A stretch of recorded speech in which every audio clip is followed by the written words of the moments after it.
Well, hi. Once again, it is time for Unstoppable Mindset. I am your host, Mike Hingson. Today, we get to have the honor of interviewing Seniye Groff, who believes that there is a lot to be said for not paying as much attention as one might believe in the word no. We're going to get to that, as well as a number of other kinds of things. Seniye has been involved in a lot of travel. As she says, she's had a wanderlust for years, being a person who's lived all over the world. Maybe someday on another planet. We'll see how that goes. But anyway, Seniye, welcome to Unstoppable Mindset. How are you? Thank you for having me, Michael. I'm great. I actually just came back from Peru less than 2 weeks ago. So the wanderlust continues. Well, cool. Where were you in Peru? Pretty much Lima and everywhere south. I really kept moving. Of course, got to go to Machu Picchu, which is just an amazing place. I've seen a lot of ruins, but Machu Picchu is pretty magical. Went to the Amazon, which was definitely pushing me to my fears, and down to the desert and the coast and to the Sacred Valley. Just an amazing country. Wow. Was this just for travel, for vacation, or was it business?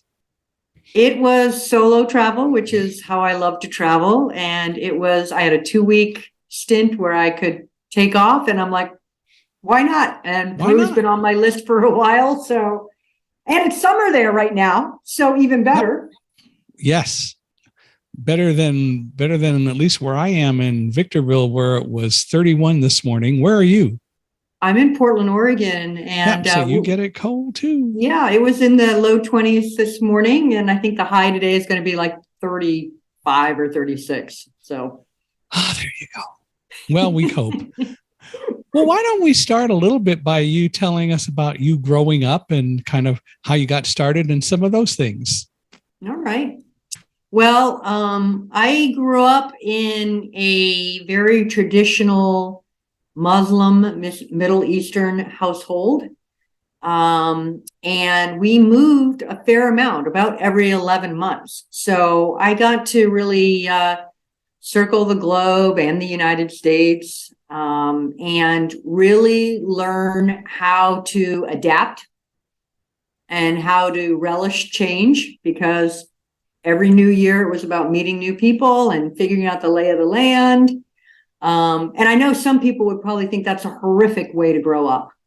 I actually think it was a great teacher and helped build my toolbox with who I am today.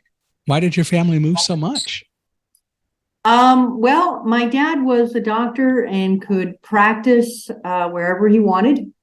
And, he moved from Turkey to the United States to go to school, and missed Turkey. And so we went back there several times, and, I think also had kind of a wanderlust also. So you moved a bunch all over the place, and didn't stay in one school very long either as a result. That would be correct. Absolutely. So when did you ever get to be in one place longer than a year? Did you do that for college at all, or? Well, so high school, I lived in the Virgin Islands. And so I got to go to high school in one place. I did skip my junior year of high school, so it was a little shortened. And then I went away to college, and I went to Atlanta for 2 years. And then I went to Florida for 2 years. And then I lived in Florida afterwards for about a year, and then in Baltimore for a couple of years, and then moved out to Portland, Oregon for a job opportunity. And I've been here 23 years, which is crazy. So this is the longest, obviously, that I've been anywhere. Hence the need to occasionally go off and just travel on your own and go places. Absolutely. Absolutely. Well, how did that upbringing and all that travel and the things that you do kind of help shape the way you are today? Well, I think first and foremost, diversity, it comes very naturally to me, that the love of diversity, of thought, of environment, of meeting different people and understanding where they came from and what's important to them and finding commonality with people very quickly. I can pretty much find a common point with anybody that I meet. And I think that really was due to growing up and having to be very adept at learning the lay of the land very quickly and, making friends and creating a life in that new environment. So I've always been fascinated and loved people. I love taking care of people in my HR roles that I've had, in my training roles that I've had. It's always been about helping other people be successful and just genuinely caring and wanting to know more about people. You said you've now been in Portland for 23 years. Has it been with the same job, or have you wandered from job to job a little? Oh, my lifespan in a job is 5 to 6 years, primarily because I get bored and I go into a job not knowing what the lay of the land is or how to solve whatever problem I've been asked to figure out. And so I love that creative process of having to figure out what's going on here. How can I make it better? Because my personal mission is leave everything better than I found it. And then once the framework is set up and processes in place, it's like, okay, it's time to move on to the next challenge. It's time to move on to where I'm going to be able to push myself again and learn and grow. What did you major in college? Actually, I majored in, I got my AA in English and then my bachelor's in advertising and marketing. I was actually, when I was in high school, I had an art teacher that just really spent a lot of time with me, and I ended up winning an art scholarship to Parsons. And, then I really focused on art. And I had this turning point at when I graduated a year early at that. What do? Do I pursue art? There was a hotel in Boston that offered me a job to create the artwork for their hotel, or do I go on to college? And what I learned by going away to this art school, to Parsons, was it was really hard to force creativity. And when you do something as a job, sometimes it takes away the joy, especially when it's a creative process. And so I decided to move away from art as a vocation, if you will. But I still was interested in that creative process, and advertising definitely tied into that. So I majored in advertising, and then I went back and got my master's in adult education. So there's always been a joy and love of learning, no matter what. You mentioned HR. So are you doing a lot of things in the HR field today, which is a little different than advertising? Well, it's solving problems, right? So it is solving problems. That's why I said a little different. Yeah. HR has really been where I've focused the majority of my career. It's always been on the people side of the business, whether it be recruiting, training, the employee experience, benefits, diversity, equity, and inclusion. It's always been on making sure that employees are set up for success, whether it be tools, policies, process, promotion ability, equitable opportunities, etc. But yes, it's always been about people. So you have done a lot in the field, I gather, of diversity, equity, and inclusion and all that. What really got you into that? Well, I think what got me into it is looking back at my career and having the ability and good fortune of being able to work with a lot of different people, go and visit a lot of different cultures, live in different cultures. And, I'm certainly, need to acknowledge that the George Floyd incident really woke me up, that there are some systemic and structural things that really are preventing folks from having equitable opportunities. And after that, I just became a student. I read as much as I could. I watched the documentaries. I talked to various people, and I decided this is where I want to spend the rest of my career. In HR, we've always been focused on, and I've always been focused on diversity in the workplace, et cetera. But this is a whole nother level. This is really looking at the structural impacts that are in place that prevent people from having equitable opportunities and the bias that exists. And I think, honestly, I really feel that I am responsible for taking off my own blinders. That bias is a choice that you have to consciously call yourself on. And we operate in automatic a lot of the time. And catching yourself in that automatic mode and really saying, is that really the reality? Is that really the truth? And what can I do differently? Well, so you have learned a lot, of course, by traveling around and being in a variety of places. Why do you think that difference is such a great teacher for you? Well, I think for anyone for that matter. Yeah. And I think, one of the things that I also want to comment to the previous question is I grew up in a Muslim, male dominated household. So women were considered second-class citizens. And I, after having daughters, decided I didn't want my daughters to have to navigate an environment like that. So that also was an instigator to really focusing on DEI. So why is difference such a great teacher? And I think difference forces us to ask questions. So, for example, in the workplace, if somebody does a task differently, it's a great opportunity to ask why. Why do you do it that way? What prompted you to put the things in that order versus, the way I do it? And from that, we get to learn another perspective, right? Travel is also a great way to relish difference, to be immersed in a new culture and understanding the anticipation of the journey, the joy of going down that unknown alley, the new food, not knowing the language, that general discomfort that we have when we don't know what's around the bend. That's what creates learning and growth, at least for me. So we oftentimes talk about people not wanting to get out of their comfort zone and being very, very comfortable in a specific place, as it were.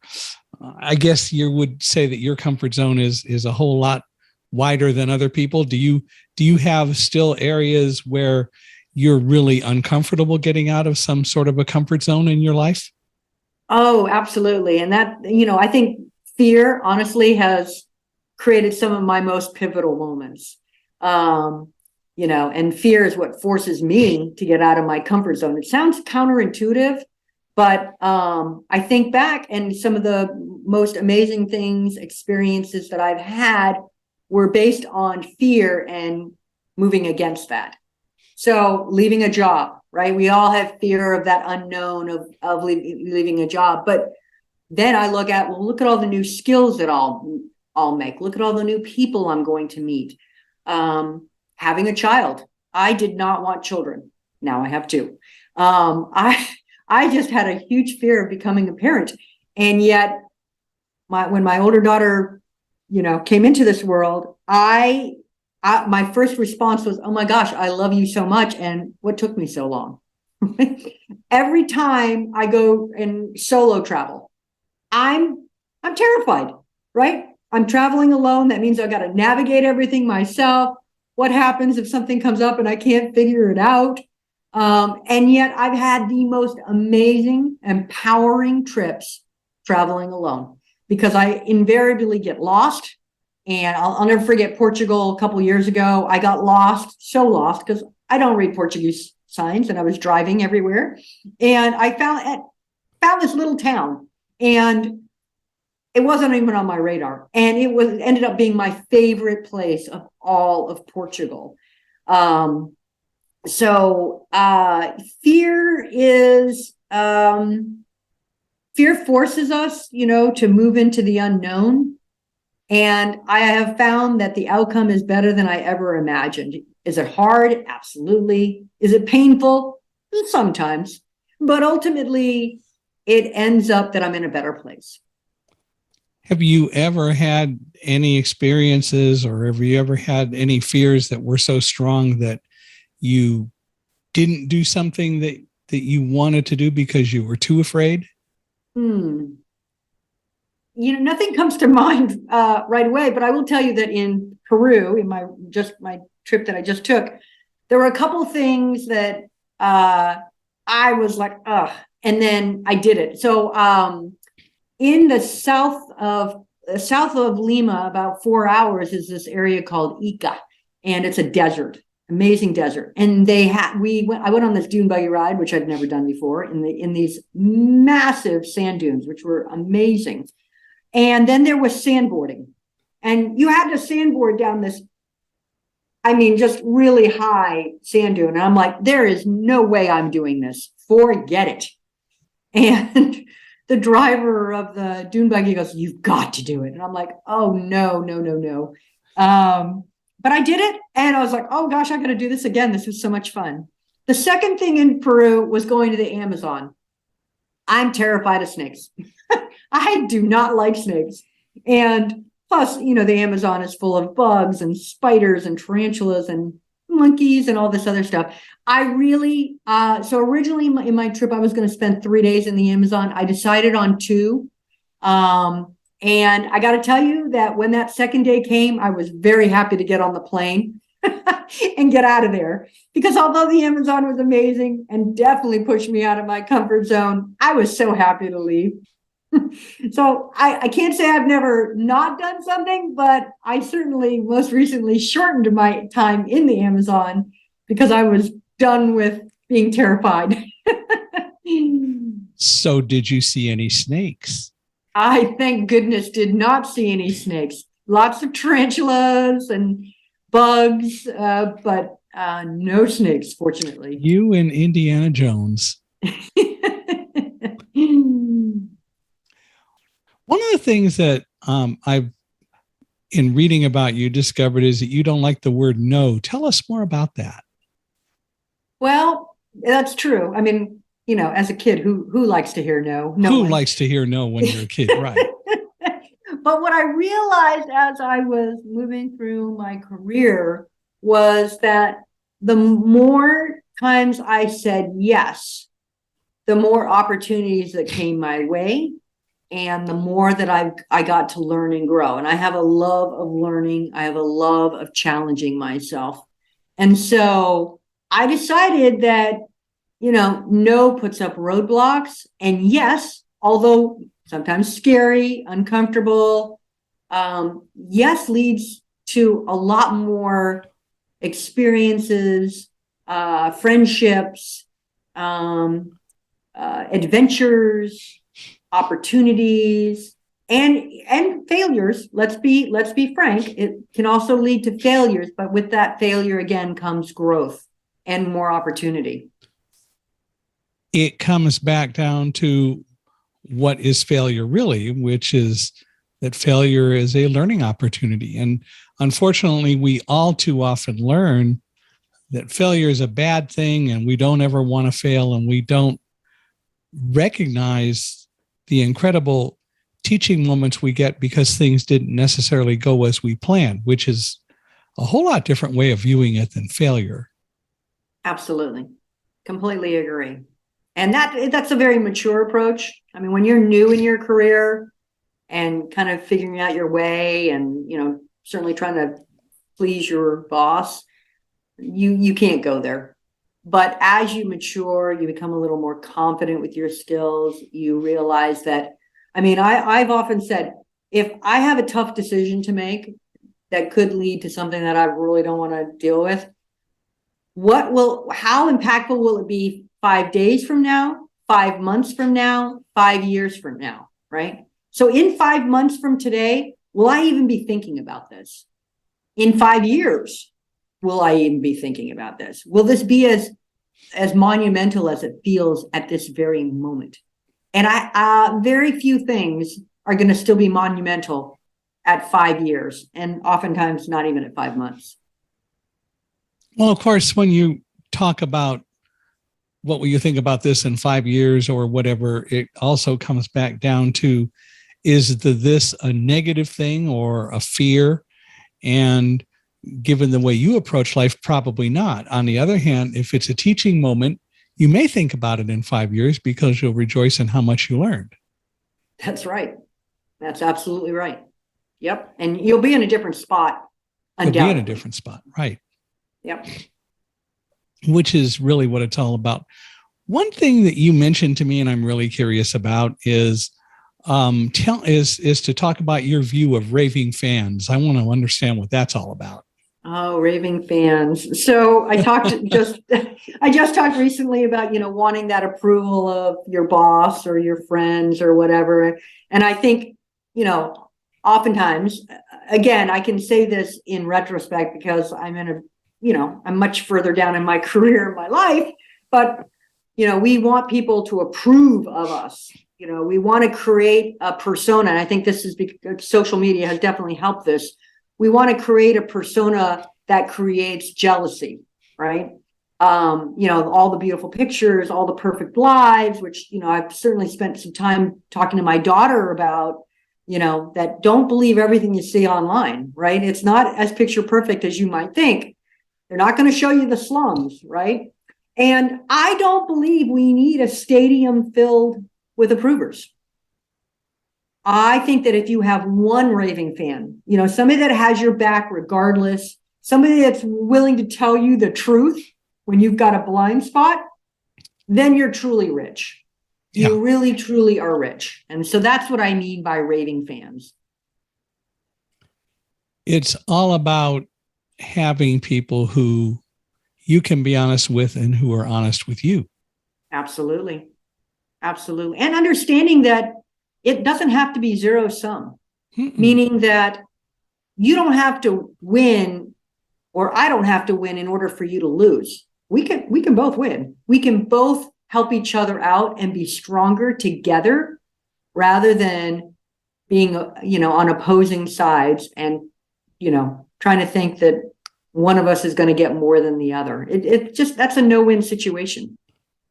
But that's a lot of what we seem to find society or people trying to teach us, though, right? Absolutely. Absolutely. And I think that, again, that's one of the reasons why I think my DEI work is, very important to me, is that I just want to make people think. I want people to walk away and say, I never thought about it from that perspective. That's a completely different lens than how I was operating. To me, that's the secret sauce, right? And if I can help educate folks to be inspired from that new perspective, to take action, then things change. Without action, nothing changes, right? I mean, it's great to have a lot of higher level thinkers, but if you're not willing to take action, then there's no change. So, creating opportunities for people to interact with folks that are different from them, and move away from generalizing, that will help eliminate bias, right? And we're stronger together, and getting rid of that bias and helping people see something different from themselves also removes that belief that I've got to win in order for you to lose, right? Or you've got to lose in order for me to win. So there are lots of differences. There's a lot of diversity. We talk about being a very diverse society, but even in our diverse world, and this is something that we get to talk about a lot on this podcast, the problem that I see is that we really don't embrace all that there is to deal with concerning diversity. For example, diversity usually talks about sexual orientation or race or gender, some social attitudes and so on.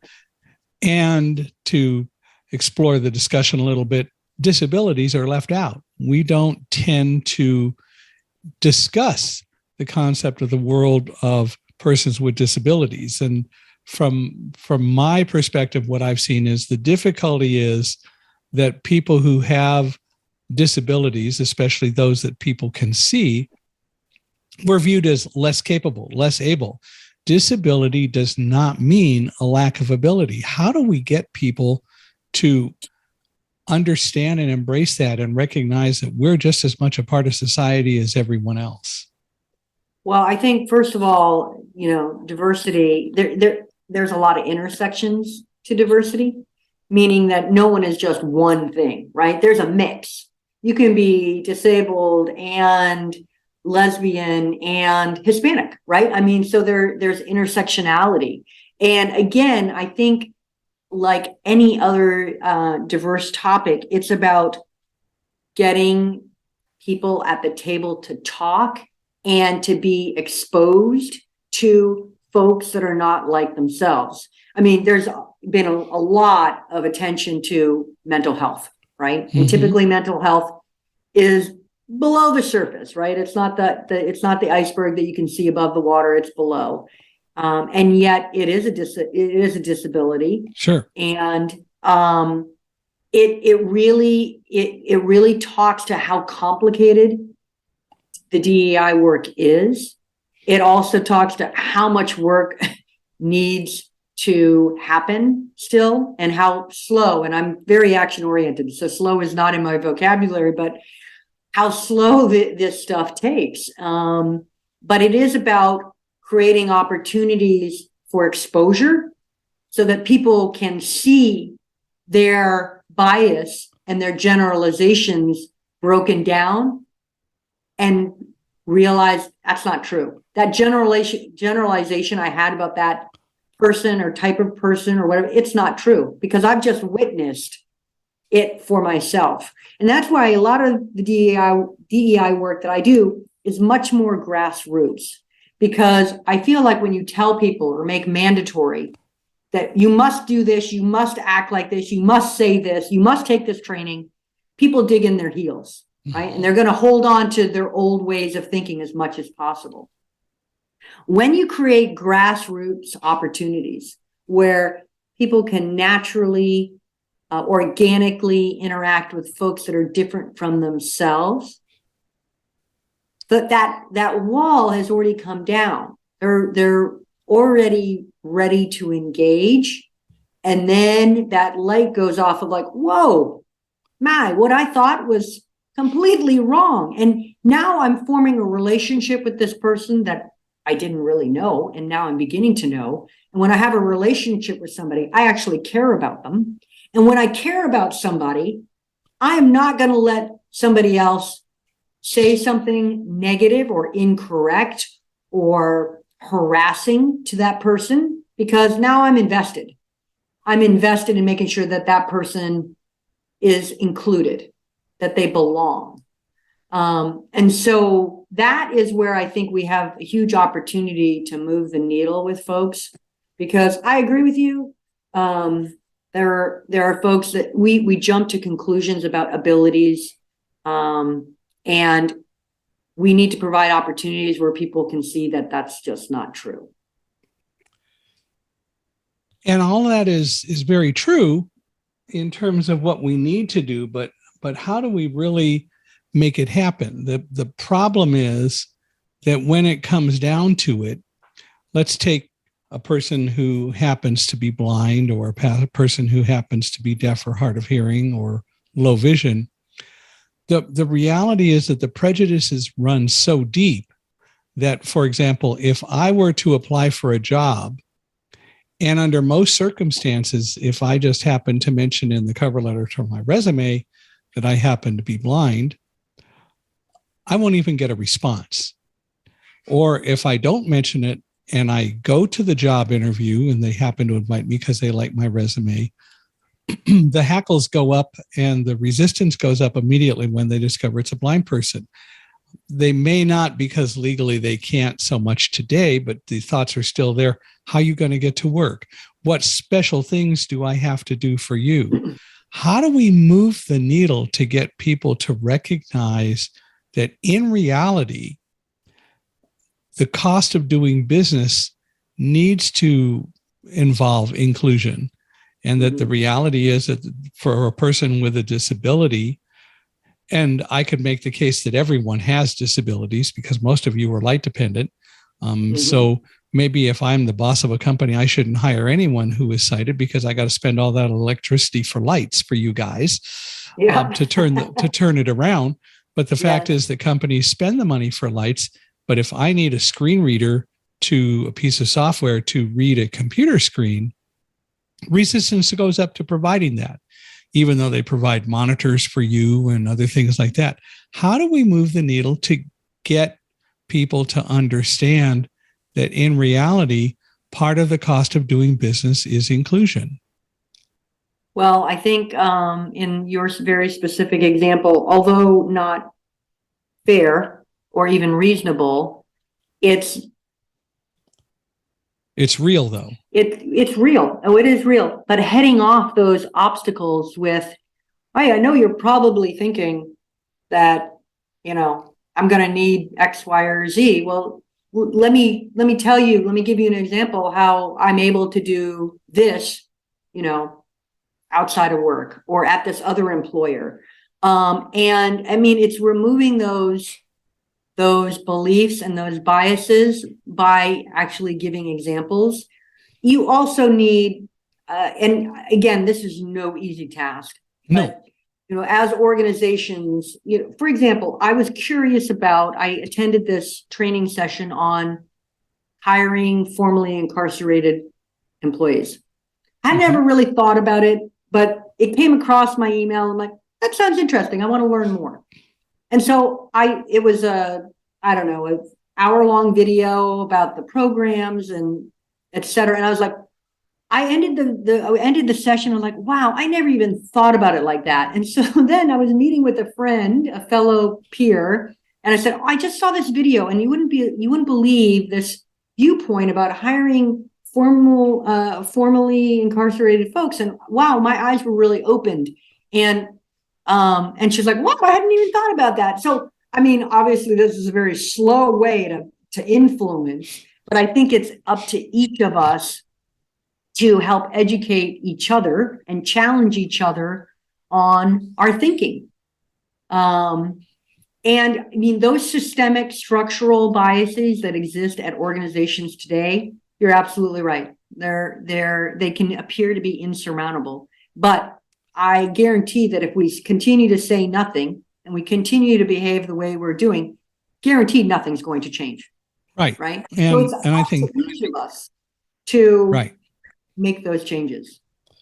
And I think one of the things that we can do, let's talk about disabilities again, is that for those who understand that this situation exists, hopefully we can get more of them to include examples relating to disabilities, if you will, in the conversation.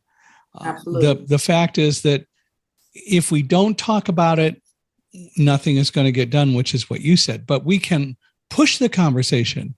We can ask or discuss and use examples to talk about some of the issues. I was at a meeting last year, and there was a person there from a federal agency who talked about we have to change the conversation about dealing with disabilities. It was all about disabilities. And this person said, we have to really change the conversation. And I asked the question, well, okay, you're high up in a particular federal program. What can or will you do to get not only people in your agency, but maybe even the president to start using more examples and discuss the concepts of persons with disabilities in everything that they do to promote the discussion? And that was a concept that just didn't even fly with this individual. Well, we've just got to change the conversation. Well, how are you going to change it? And that's the problem, is that we don't see that happening even with the people who could, to make it a daily part of our discussion and get others to make it a daily part of their discussion as well. Yeah, I mean, again, without action, nothing changes, right? So we have to be willing to be allies. We have to be willing to stick our neck out. We have to be willing to challenge the status quo. We have to be willing to have the conversation. Absolutely. Right. We've got to do more to drive the conversation and take a more proactive role. We have discussions about race all the time. I mean, using everything from John Lewis and crossing the bridge in Alabama to all the different sorts of things and all the examples that we see today. Those are great, but we need to broaden the conversation because it's all part of the same thing, whether it's race, gender, disabilities, or whatever. The reality is it's all part of the same thing. People don't generally react well to difference. Agree. Absolutely agree. And we have to get more comfortable with it because it's a good thing. I mean, difference is, again, powerful because it allows us to see things, hear things, experience things from a different point of view. There is no one way to do something, and we have to get comfortable with difference. So you talk about the whole issue of doing more with conversations, and I think you're absolutely right. It also, in part, starts with parents educating children. So how do you do that? How old are your two children, by the way? My older daughter is 20 and my younger daughter is 14. Well, so they're getting close to having some intelligence there. But how do you as a parent, and what do you think as a parent you need to do? But how do you help really spark with them and get them to think more in terms of why not and exploring and dealing with difference as opposed to just adopting the usual prejudices? Yeah. Well, I mean, I said earlier that I never really intended on being a parent. But once I became a parent, I was all in 150%. And so as a parent, I really see my job as being a role model, a guide, a coach, and to love unconditionally.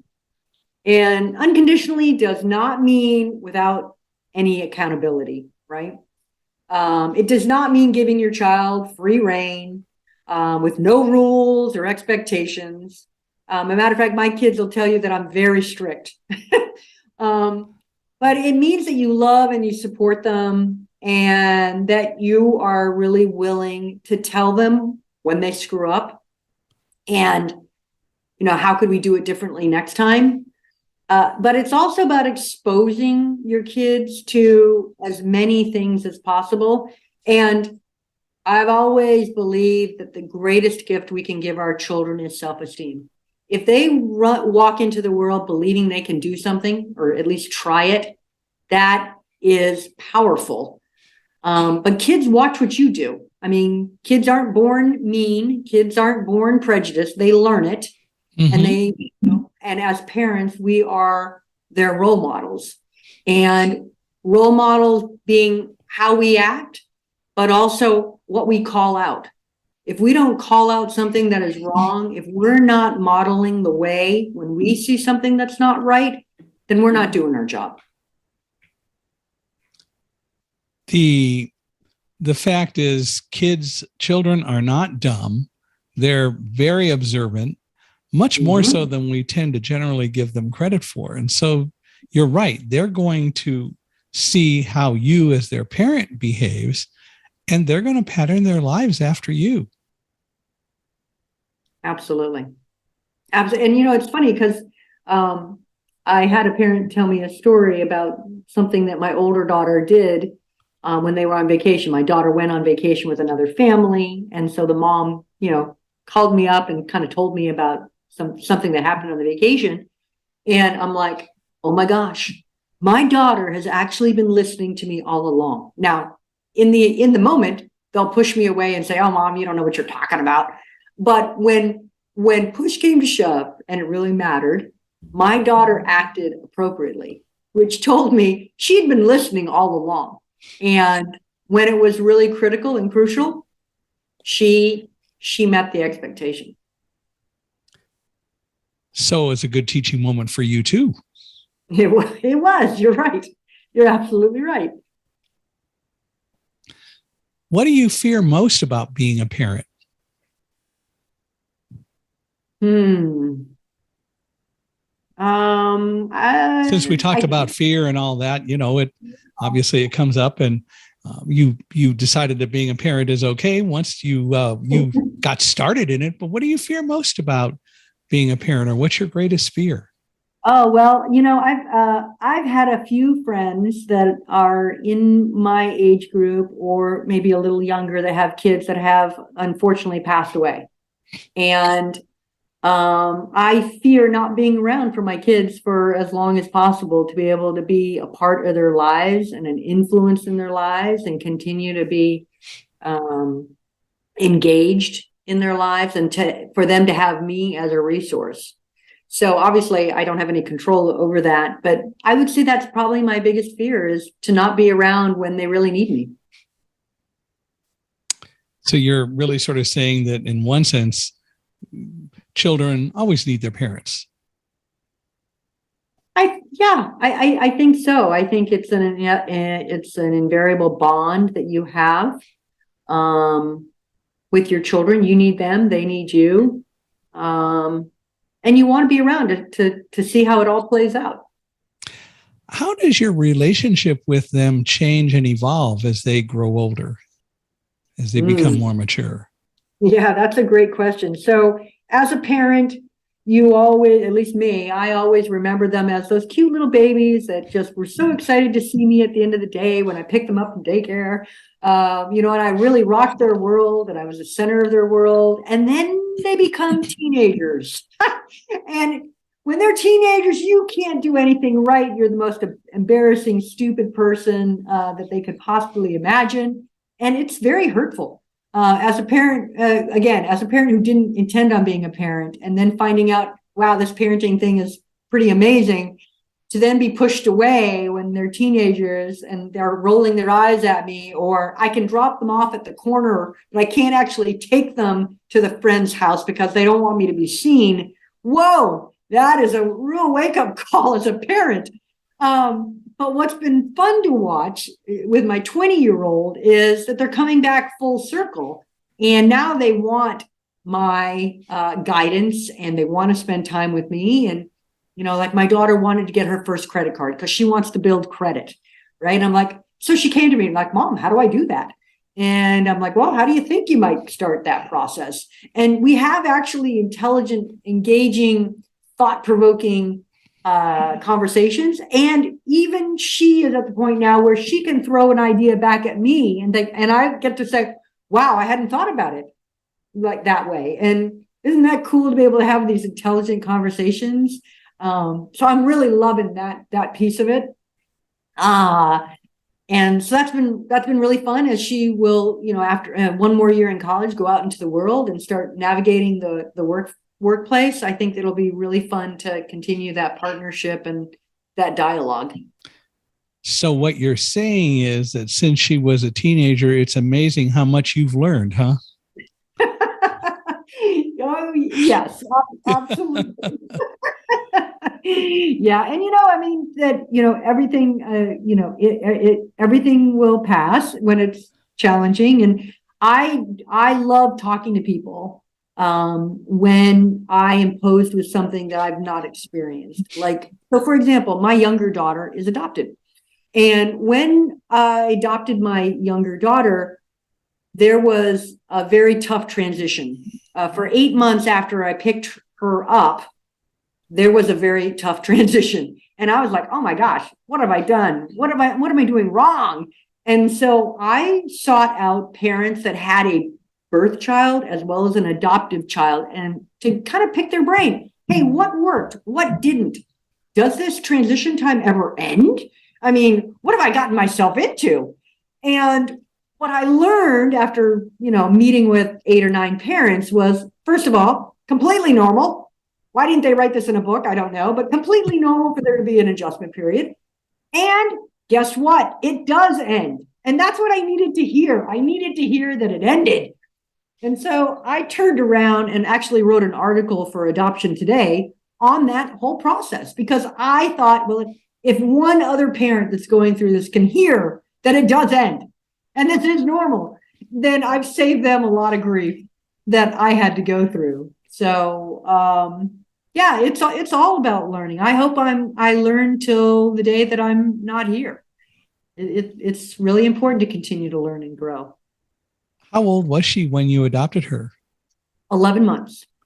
Ah, And so originally we were supposed to get her at 4 months. And at 4 months, their world was a little different from the awareness they have when they're 11 months. mm-hmm. And so that led to a very challenging adjustment period. Because her whole life, all 11 months of it, which is a fair amount, had just suddenly been uprooted. Absolutely. Yeah. And I think that there was fear and anger at that being uprooted. I mean, I didn't speak the language. I didn't communicate the same. We were feeding her something different. Everything smelled different. I mean, everything was different. They didn't sleep in a crib when she was at the orphanage. And now I wanted her to sleep in a crib even, and she hated that crib. They didn't take baths. They were just sponged. So anytime that my daughter got wet in any way, it was a major trigger for her. So yeah, I mean, her and as an adoptive parent, you believe that you're providing a better life for this child. But just recently, I realized that could be true, but I've also put them in a position where they are different. They're different. They don't match. My younger daughter is Vietnamese, so my younger daughter doesn't look like me, doesn't look like her big sister. And so I can see people when we walk down the street, and this became really evident. I took my girls to Greece in June, and people would like do the double take, trying to figure out, okay, how does this, what's this equation here? And I had people walk up to her and try to speak Chinese to her, just out of the blue. And that made her very uncomfortable. And so I really stepped back and thought, wow, I adopted this child with the greatest of intentions. And what I've done is made that difference really obvious. And I'd never looked at it like that before. Yeah. Which is a huge new experience for you too. Yes, absolutely. And I was going to ask you about that in terms of, so you do take them on travels from time to time as well? My kids go, yes, I believe that, and they've been traveling since they were 6 months old. I always wanted them to experience different cultures and understand that the United States is not the center of the world. There's a big world out there, and, just being exposed to food and language and culture and history is so important as you develop a sense of self and, a broad perspective of the world. One of our podcast episodes some time ago was with Wesley Hagoot, who is a gentleman who lives in the Maryland area. And he asked his wife when they both turned 40, what do you want to do now for the rest of our lives? And she completely blew him away by saying, I want to adopt a girl from China. And she did that because she had heard of the Weeping Cliffs, where young girls are thrown over the cliffs because they had too many daughters, and so on in China. And she wanted to deal with that. And they ended up adopting 2 different girls a few years apart. Mm-hmm. But they found that to be such a rewarding experience. The older one wanted to find her birth parents, and he has written a book about doing that and talks about it on the podcast as well. And I think the younger one now, they're starting to work on that as well for her. They used a lot of technical and scientific stuff, and the whole world of DNA in China is not as advanced as it is here. So it's a little bit more of a challenge. But they're doing some incredible things, but he talks about the fact that, they didn't have any worries at all about having children who were totally different than them. And they've really helped their daughters to understand that's okay. Yeah. Yeah. I mean, one of the reasons why I looked at Vietnam is because Portland has a very strong Vietnamese community here. And right before the pandemic, I actually took my younger daughter back to Vietnam. And we went to the orphanage, and then we went all over the country because I really wanted her to see where she came from. And I wanted her to have a sense of self, because I think it is very natural for an adoptee to wonder, who am I? Where did I come from? How would have my life been different? And so it's all part of the process of, her becoming her own person. Does she speak Vietnamese? No, she does not. She has not learned that. Mm-mm. I think Wesley said that his daughters have done some work now. They're in their 20s, but they've actually learned some Chinese, because especially the older one does communicate now with her birth parents through various technical means and so on. And the whole family has become enlarged, because now Wesley and his wife and so on are part of the bigger family in China, and the China family is part of their family. And so they've approached it in a very positive way. Yeah, that is definitely an ideal adoption scenario that you hope will happen. My brother-in-law, ex-brother-in-law, is adopted also from Korea, and he had that happen where he was able to find his birth mother, and then they came over here, and basically we met all of them, and it was this one big extended family. And wasn't it fantastic that he now had, this great extension in South Korea that he didn't even know about, that now he considered family, and he's gone and visited them several times. Which is really cool. Yeah. So what's the thing you like most about travel? Gosh, I don't know if I can narrow it down to one thing. I don't know if I can, but I would say, the food. I mean, the food, I'm a foodie, so I love the food, and I love seeing how food and culture and history converge. So, for example, in Peru, there were a lot of stir fries. Now, I did not anticipate that there would be stir fries in, South American food. Well, going back in history, a lot of Chinese immigrants came over to work in Peru. And so obviously that influenced the food. I love meeting people and hearing their stories. I think stories are powerful, and we often don't take time to stop and listen. And I think hearing people's stories are, game changers. I love the element of discovery that travel brings. And, I have a running list of travel destinations, and it seems like every time I cross something off, like 3 more things get added on. So I don't know if I'm ever going to be able to do this whole list. But, and then also just the empowerment of that solo travel that I talked about. I go places without having anything booked. So I land, and then I figure it out. And at the end of the day, when I'm kind of tired, and this is the benefit of, having a phone now that has internet, right? That we can do this, where I can just look up a hotel that might be near me, and I'm in for the night or whatever. So there's not just one thing. I can't narrow it down to one thing, Michael. I'm sorry. There's so That's many okay. things. Did your daughters go with you to Peru? They did not. They did not go with me to Peru. So they were both in school. Yeah. So, school, but we're already planning they went to Greece with me in June. We're planning what our trip is going to be next summer. So they come with me when their schedules allow, but I also enjoy doing it solo too. So what work do you do today? What's your job? What's your day job? My day job. Well, I'm as in DAY as opposed to DEI. yeah, exactly. Well, I mean, I'm an independent consultant, so Okay. I solve problems for companies, and the beauty of being an independent consultant is that I get a variety of experiences. I get a variety of organizations, and oftentimes organizations think that their issue or problem is super unique to them. Cat's out of the bag. It's really not.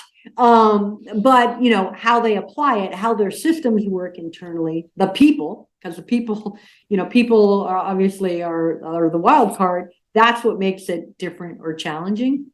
And so going in, figuring out fairly quickly what's going on and what's the issue. Because oftentimes clients will say, we need you to solve this. But after doing some investigation, sleuthing, I often realize actually that's not the issue. This is the issue. Now let's figure out how to solve it.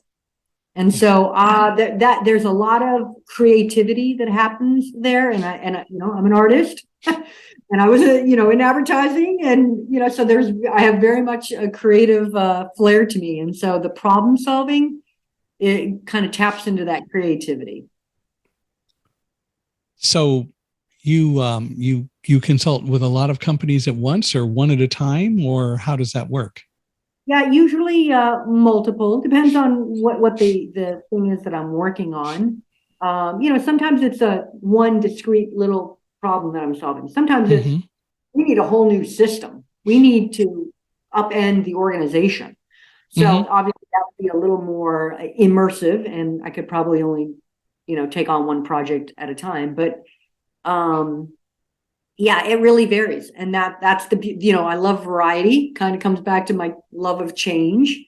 And so, I don't know what the solution is. And I love that challenge. I love walking in and having to figure it out and not know what the answer is until I really dive in and get involved. Have you gotten involved with companies like you're talking about, and they end up just plain resisting what you suggest? Absolutely. Or are you able to use, it's happened, huh? Oh, absolutely. And, I can make a recommendation, right? It doesn't happen often, but it absolutely has happened, because especially if a company is stuck with what they believe is the issue, right? Or they just don't want to hear the truth. If leadership has some opportunity areas and they just don't want to hear it, they're going to put up a roadblock. And I can't do anything about that, right? So, but I hope that, again, you've hired me to come up with a solution. I hope that I've helped you look at the issue in a different way and provided some ideas for what can make it better.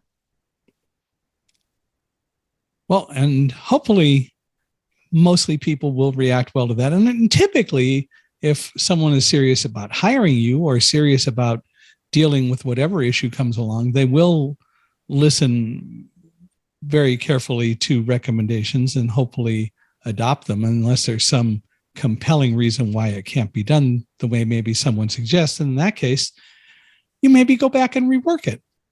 That's right. Yeah, absolutely. And, I think that, when a company hires a consultant, they're looking for that expertise, because you've done it before, you've seen it before, you have a toolbox or library of solutions, and that's what they're paying for. And so, for the most part, that plays out the way it should. Have you ever written any books or anything about your travel experiences or your experiences in general? I haven't. I've written articles, never a book. I've thought about a book. I've started a book, but not to completion. It's pretty daunting. I mean, I've always admired, I used to be a book reviewer. And so even if there was a book that didn't resonate with me, I always finished it, because I felt this person has accomplished something amazing, which is publish a book. And it's really easy. I've found it's really easy to tell a story verbally, right? But when you have to write it down and get those nuances on paper with words, it's hard. It's really hard. It is harder. Well, and it's different. I'm not sure, for me, it's harder, but it is definitely different than doing it verbally. Yeah. Well, if people want to reach out to you, learn more about you, possibly explore working with you and the kinds of consulting work that you do, how do they do that? Well, I have a website, SeniyeGroff.com. Can you spell that, please? SeniyeGroff as in Frank.com. And that's the easiest way. Or I'm definitely on LinkedIn, so you can find me there too. But I'm pretty easy to find with my name. It's not like my name's Mary. So if you Google Seniye in Portland, Oregon, you're going to find me. I would imagine. So, we can just go, hey, you, and you'll be there. That's right. That's right. Well, I really am glad that we got a chance to spend this hour. We've been working at it for a while and finally getting it done. And we found you on LinkedIn, and that's pretty cool. So definitely, I really appreciate you coming on. And I hope that you listening out there appreciate and enjoyed this as well. We'd all love to hear from you. So if you would like to do so, please email me at michaelhi@accessibe.com, and I will share with Seniye as well. You can also go to our podcast page, www.michaelhingson.com. Hingson is spelled HINGSON.com/podcast. And again, we'd love you and would appreciate you giving us a 5-star review for the podcast. But reach out to Seniye, let her know what you think, and hopefully she'll be able to assist you and help you expand and grow. And you may have some great ideas for her as well. So it does go both ways, doesn't it? It absolutely does. Thank you so much, Michael. Well, thank you. I really appreciate you being here, and I hope that we can get you to come back on again. Absolutely.